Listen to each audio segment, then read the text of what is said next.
दूध के ऊपर इसके खतरनाक इसके अनुभव देखकर मैं आज यूं कहता हूं कि milk is the most dangerous food. Animal chemistry का दूध, एक एनिमल जीन्स का दूध एक ह्यूमन जीन्स के साथ कैसे मैच हो सकता है। हर आदमी संसार में अमीर बनने की क्षमता लेकर आता है, लेकिन हम लोगों ने गरीब बने रहने के कॉन्सेप्ट और नियम अपना लिए हैं। आप उस परमात्मा, उस यूनिवर्स के अंश हैं। सोने का टुकड़ा सोना ही होता है। तुम जीनियस हो, तुम एक्स्ट्रॉर्डनरी हो, तुम क्रिएटर हो। अब सारी क्रिएशन की क्षमता तुम्हारे अंदर है। तुम जो चाहे संसार में रच सकते हो, तुम जो चाहे संसार में सॉल्यूशन कर सकते हो, क्योंकि you have all the power to do anything in this universe. नमस्ते व्यूअर्स, लीजिए हम फिर आज आपके सामने हाजिर हैं एक और एक्सपर्ट के साथ। आज के हमारे एक्सपर्ट नेचुरोपैथ डॉक्टर हैं, रेकी हीलिंग फाउंडेशन के चेयरपर्सन और फाउंडर हैं। ये पिछले 35 सालों से इस फील्ड में काम कर रहे हैं। डॉक्टर एन के शर्मा जी, आपका बहुत बहुत स्वागत है। नमस्कार आप सभी लोगों को। डॉक्टर शर्मा, आप रेकी एक्सपर्ट हैं, तो हमारा सबसे पहला सवाल कि रेकी एनर्जी किस प्रकार काम करती है और क्या रेकी एनर्जी के द्वारा कुंडलिनी भी जागृत हो सकती है? रेकी एक ऐसा परमात्मा का अद्भुत वरदान है कि हर आदमी अपने हाथों से स्पर्श करके प्राण ऊर्जा प्रवाहित करके स्वयं को लाभ दे सकता है, दूसरों को लाभ दे सकता है, पेड़ पौधों को उपचार कर सकता है, जानवरों का उपचार कर सकता है, सजीव निर्जीव के साथ कम्युनिकेशन करने की कला सीख सकता है। तो इसलिए रेकी जो है, मैं इसको यूनिवर्सल योगा, परम योग कहता हूँ, महायोग भी कहता हूँ, क्योंकि वो हर अणु अणु के साथ जोड़ने की कला है। तो इसलिए रेकी क्योंकि एक एनर्जी हीलिंग का साइंस है, जिसको एनर्जी मेडिसिन भी कहते हैं, तो इससे कुंडली का जागृत होना इसलिए स्वाभाविक है क्योंकि इसी एक विधा में, यानी कि इसी एक विद्या में, इसमें अट्यूनमेंट यानी कि शक्तिपात होता है और शरीर के चक्रों पे और आभा मंडल पे काम किया जाता है। और आभा मंडल और चक्रों पे काम करने के लिए और रेकी को जागृत करने के लिए हमें कुंडलिनी के ऊपर भी वर्क करना पड़ता है, तब जाकर एक हाथों में संवेदनाएं जो है जागृत होने लगती है। तो इसलिए कुंडलिनी का एक्टिवेशन एक स्वाभाविक प्रक्रिया है। और फिर जब कोई रेकी का रेगुलरली अभ्यास करता है, तो चूंकि रेकी ऊर्जा है, तो वो डेफिनेटली बॉडी के हर एक अणु अणु को जो है ऊर्जान्वित कर रही होती है। तो उसमें कुंडली का भी स्वाभाविक रूप से जागृत हो जाना कोई बहुत बड़ी बात नहीं है। इसलिए रेकी का कुंडलिनी जागरण के साथ में बहुत गहरा संबंध है। डॉक्टर शर्मा, आप वर्ल्ड के पहले नेचुरोपैथ हैं और आपने लगभग 14,000 कैंसर पेशेंट्स को ठीक किया है। तो ये सब कैसे संभव हुआ, इसके बारे में थोड़ा डिटेल में बताएं। लोगों को हेल्दी बनाओ तो कैंसर भाग जाएगा, क्योंकि शरीर ही हमारा सबसे बड़ा कैंसर का दुश्मन है। और शरीर को अगर सही चीज़ें मिल जाए और रोग का कारण निकल जाए, तो शरीर आपको आपसे भी पहले कैंसर से बाहर निकालने की कोशिश करता है। तो इसलिए मैंने कैंसर पे काम किया। और कैंसर पे काम करने की मेरी मूल वजह ये थी कि अगर आपकी बॉडी में कोई सेल्फ हीलिंग पावर है और नेचुरल जितने फोर्सेस हैं, अगर उनमें कोई दम है, यानी कि रॉ फूड, हवा, धूप, मेडिटेशन, पॉजिटिव माइंड, योगा, प्राणायाम, एक्सरसाइजेस, अगर इनमें कोई ताकत है, तो फिर उसको इस प्रकार की बड़ी बड़ी बीमारियों पे काम करके प्रूव करना चाहिए। तो इसलिए मुझे नेचुरोपैथी की जो गरिमा है, जो ऊंचाइयां है, उसको इस्टाब्लिश करने के लिए ही मैंने बड़ी बीमारी को सबसे पहले हाथ में लिया, उसके ऊपर काम किया। और करीब करीब 18,000 से भी ज़्यादा मरीज अब तक हम लोग जो हैं ट्रीट कर चुके हैं और बहुत अच्छा लोगों को लाभ मिला है। कई मरीज इसमें आज ठीक हो चुके हैं। तो और ठीक होना कोई वो मेरी कोई दवा या मेरी कोई चीज़ नहीं है। ठीक होना इसलिए स्वाभाविक था कि शरीर आपसे ज़्यादा आपको ठीक करने के लिए बेचैन था। आपने शरीर की मदद कर दी सही खान पान रहन सहन से, बस। तो इस तरह से सेल्फ हीलिंग पावर से बड़ी बीमारियों को रिवर्स किया जा सकता है। डॉक्टर शर्मा, आपकी एक बुक है मिल्क द साइलेंट किलर। जबकि बचपन से हमने सुना कि मिल्क सबसे ज़्यादा पौष्टिक होता है, हमारे बॉडी के लिए कैल्शियम बनाता है, तो आपने जो अपनी बुक में लिखा है कि मिल्क एक साइलेंट किलर है, ये कैसे संभव है? प्रकृति का बड़ा सीधा सा नियम है कि हर प्राणी का दूध उसके अपने बच्चे का जैसा विकास और रिक्वायरमेंट होती है उसके अनुसार परमात्मा ने सबको दिया हुआ है। 4,500 दुधारू प्राणी हैं और हर प्राणी का दूध जो है वो दांत नहीं आने तक परमात्मा ने व्यवस्था की है। दांत आते ही फिर सबका दूध समाप्त हो जाता है, फिर दूध की किसी प्राणी को जरूरत नहीं होती। गाय का बछड़ा भी महीना भर के बाद अपनी माँ का दूध छोड़कर घास चारा खाकर बड़ा हो रहा होता है, लेकिन हम परेशान होते हैं कि हमारा बच्चा बड़ा कैसे होगा और हमारा कैल्शियम कहाँ से मिलेगा, जब उसकी जात को, संतान को अपने बच्चे के ग्रोथ के लिए कैल्शियम के लिए ज़रूरत नहीं है तो आपकी जात को कहाँ से ज़रूरत पड़ गई भाई। और ये क्या नियम है कि born by humans and nourished by animals. गाय भैंस के दूध में वो केमिकल तत्व होते हैं, हार्मोन्स होते हैं कि जो एक 75 पाउंड के बच्चे को 2 साल में 2000 पाउंड का बना देता है और आदमी का बच्चा 8-10 पाउंड का पैदा होता है और 20 साल में जाकर 125-150 पाउंड का बनता है। इतना हार्मोनल और केमिस्ट्री में इतना बड़ा जो है उसके अंदर डिफरेंस है। तो वो दूध जब हम पीते हैं तो उसमें 56 काइंड्स ऑफ हार्मोन्स होते हैं जो हमारे हार्मोन को बिगाड़ कर रख देते हैं। तो इसीलिए अब सवाल ये पैदा होता है कि एक एनिमल केमिस्ट्री का दूध, एक एनिमल जीन्स का दूध एक ह्यूमन जीन्स के साथ कैसे जो है मैच हो सकता है। तो ये बहुत बड़ी आदमी गलती कर रहा है कि जानवरों के पीछे भाग रहा है जो उसकी नीड नहीं है वास्तव में। दूध के बारे में मैंने जो किताब लिखी है मिल्क ए साइलेंट किलर, वो तो मैंने बहुत सॉफ्ट लैंग्वेज यूज़ कर ली, मैं ऐसा मानता हूँ। आज मैं 40 साल के बाद दूध के ऊपर इसके खतरनाक इसके अनुभव देखकर मैं आज यूँ कहता हूँ कि milk is the most dangerous food. मैं एक नॉनवेज खाए हुए आदमी को जल्दी ठीक कर सकता हूँ, लेकिन एक दूध पिए हुए आदमी को मैं ठीक जल्दी नहीं कर सकता। इतना बॉडी में सीवियर हार्मोनल डिरेंजमेंट, इतना केमिकल डिरेंजमेंट, उसके बॉडी में इतना ब्लॉकेजेस, म्यूकस फॉर्मिंग होती है कि मैं उसको ठीक करने के लिए मुझे बहुत लंबा समय लग जाता है। और भगवान ने तुम्हारे खाने में क्या कमी रखी है कि तुम जानवरों के पीछे भागते हो। इतने नारियल, अखरोट, बादाम, मूंगफली, मेवे सब भगवान ने आपके लिए बनाए हैं। तो इन गाय भैंसों, इन जानवरों का दूध पीकर कौन सा आप मतलब क्या आप बड़ा उपकार कर रहे हो अपने आप पे। तो ये समझना बहुत ज़रूरी है। क्या आप ऐसा बोल सकते हो क्या शेरनी का दूध बकरी के लिए बड़ा अच्छा होता है, बकरी का भैंस के लिए बड़ा अच्छा होता है, भैंस का ऊँटनी के लिए बड़ा अच्छा होता है, जानवर का जानवर के लिए हेल्दी नहीं होता, तुम्हारे लिए कहाँ से हेल्दी हो जाएगा। तो इसलिए क्या होता है कि अपना ही आहार देता स्वास्थ्य का सच्चा फायदा, पराया आहार रोगी करता कुदरत का सीधा कायदा। इसलिए दूध, गाय भैंस के दूध से मुक्त छुटकारा पाओ, वरना बड़ी बड़ी बीमारियों में जाओगे। और कैंसर का इसके साथ बहुत बड़ा रिलेशन है। आप जाके गूगल में ढूंढ लीजिए ब्रेस्ट कैंसर और प्रोस्टेट कैंसर, तो इसके ऊपर ऑलरेडी रिसर्च बहुत होके ये प्रूव हो चुका है कि ये milk is the biggest cause of this cancers. तो इसलिए नट्स अपनाओ, आप स्प्राउट्स अपनाओ। कैल्शियम चाहिए तो आप प्रोटीन खाना कम करो थोड़ा सा, तो कैल्शियम बॉडी में बहुत बचेगा। कैल्शियम की कमी नहीं है, तो इसलिए कैल्शियम के लिए दूध पीने की कोई ज़रूरत नहीं है। आप अपना फ्रूट्स, नट्स, सलाद अच्छी मात्रा में खाते हो, अल्कलाइन फूड खाते हो, तो बॉडी एसिडिक नहीं रहेगी, तो कैल्शियम बॉडी का लूटेगा ही नहीं। सिंपल सा साइंस है। तो इसीलिए ये सब कन्फ्यूज़न से बाहर निकल जाओ और भगवान ने जो आपके लिए फ्रूट्स, नट्स दिए हैं उसको आप अपनाओ। आज तक हम जो इतने बड़े मिथ में थे कि मिल्क हमारी बॉडी के लिए कितनी बड़ी रिक्वायरमेंट है आज, और वाकई मुझे भी ऐसा लगता है कि मिल्क हमारी बॉडी के लिए शायद इतना रिक्वायर्ड नहीं था जितना हम समझ रहे थे।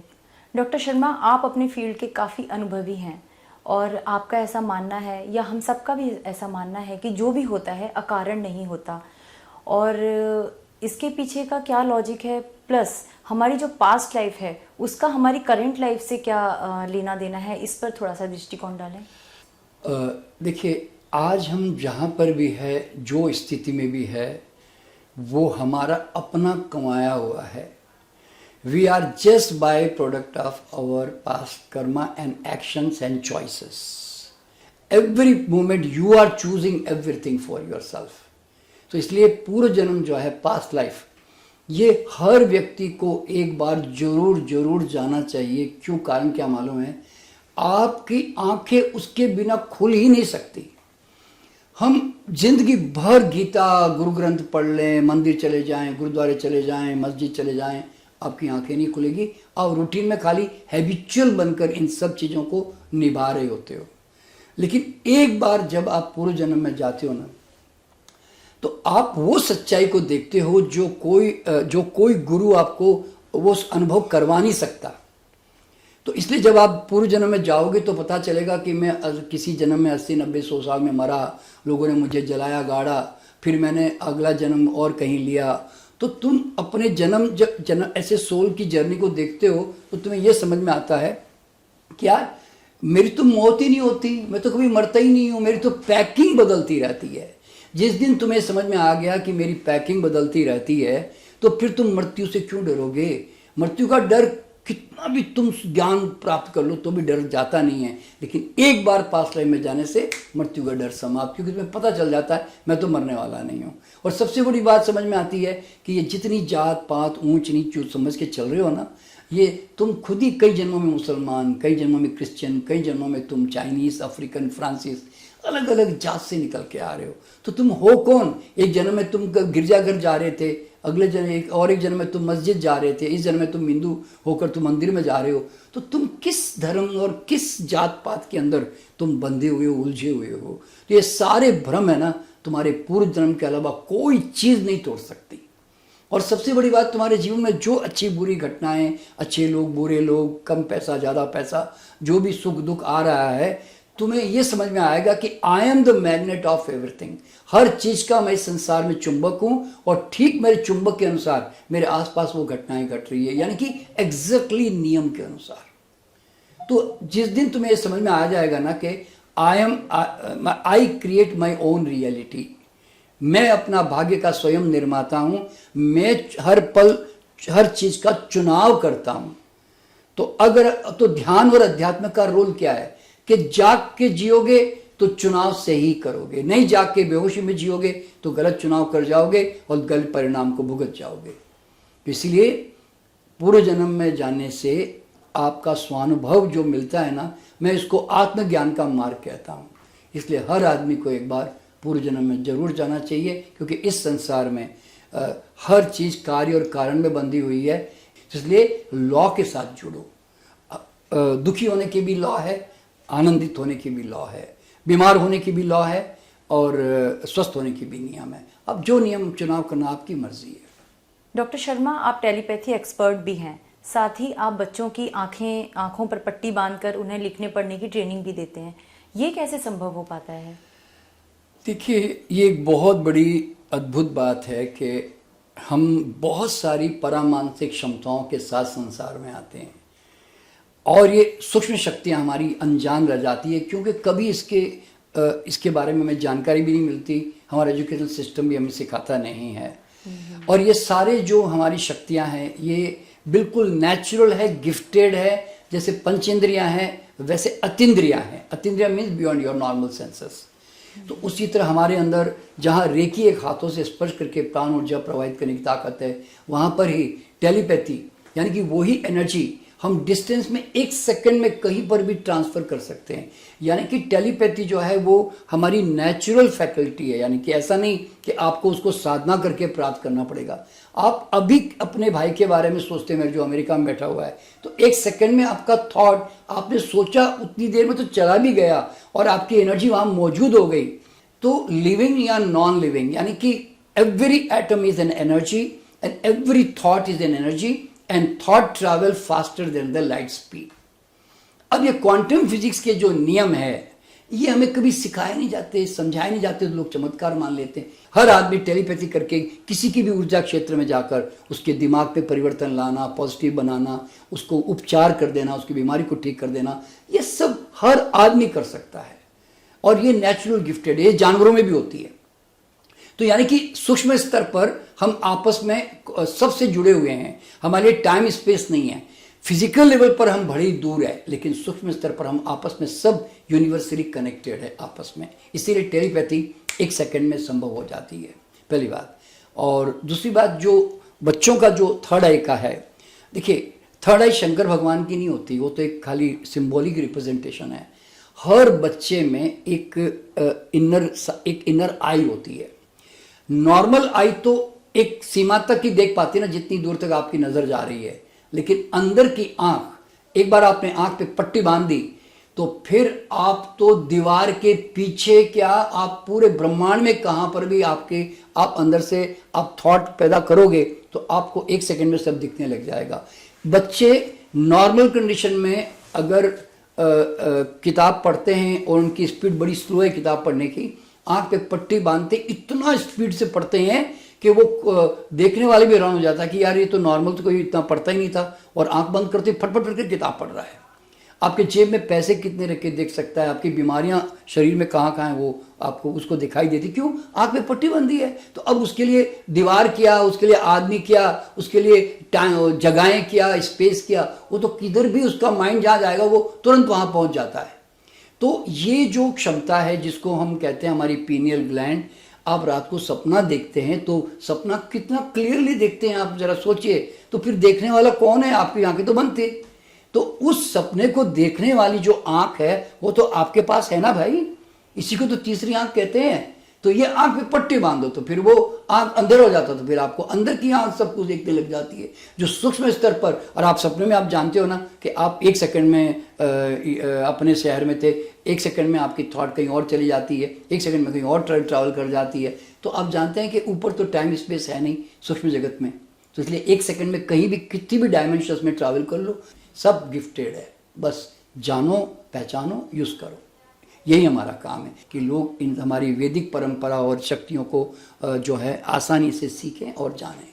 तो सर आपने बताया कि ये छोटे बच्चों में ही ये थर्ड आई होती है, सिर्फ बचपन में ही होती है या फिर कभी भी हम इसे एक्टिवेट कर सकते हैं? नहीं, ये पूरे मरते दम तक आपके साथ रहती है। जिस तरह आपके, मैंने कहा ना, जिस तरह पंचेंद्रियां आपके साथ जीवन भर काम करती है। हाँ, समय के साथ साथ आपकी आंखें कान कमज़ोर हो सकते हैं, तो समय के साथ साथ थोड़ी पीनियल ग्लैंड थोड़ी कैल्सिफाइड हो सकती है, लेकिन ये क्षमता जीवन पर्यंत रहती है।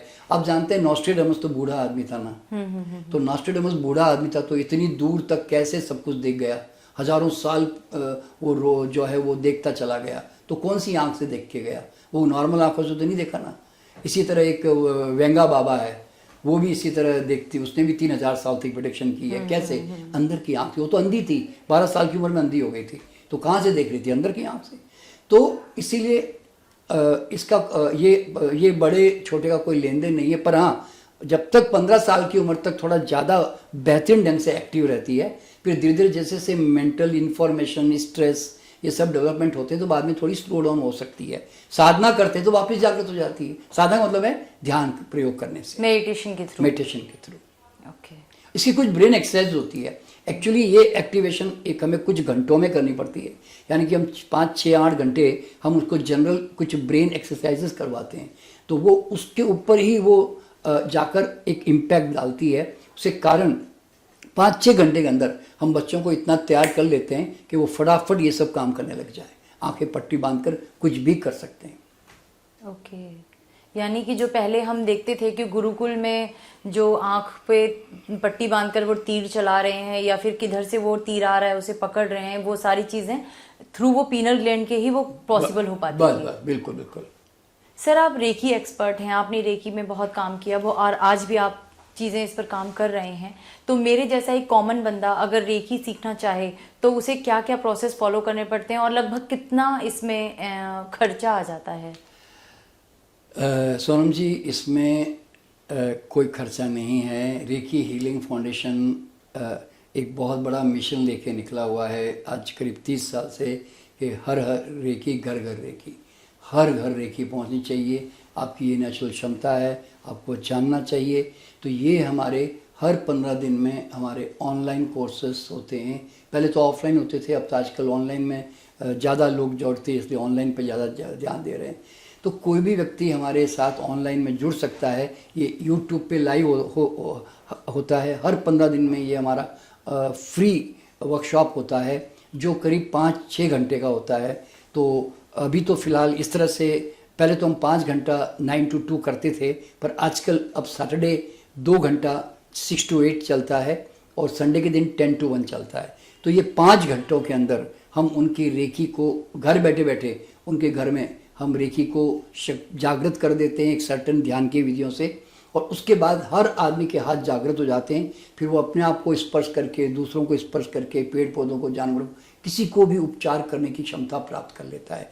तो ये सबके लिए फ्री है। पर हाँ, अगर आप इसकी गहराई में आगे बढ़कर और आगे बढ़ना चाहते हैं एडवांस कोर्सेस में, तो वो फिर हमारे यहाँ पे चार्जेबल हो जाते हैं, यूँ समझ लें इस तरह। और चूँकि कोर्स तो सेकंड लेवल है, थर्ड लेवल है, मास्टर लेवल है, ग्रैंड मास्टर लेवल है, तो ये सब लेवल अलग है और हर एक के अलग जो है फीस स्ट्रक्चर हैं।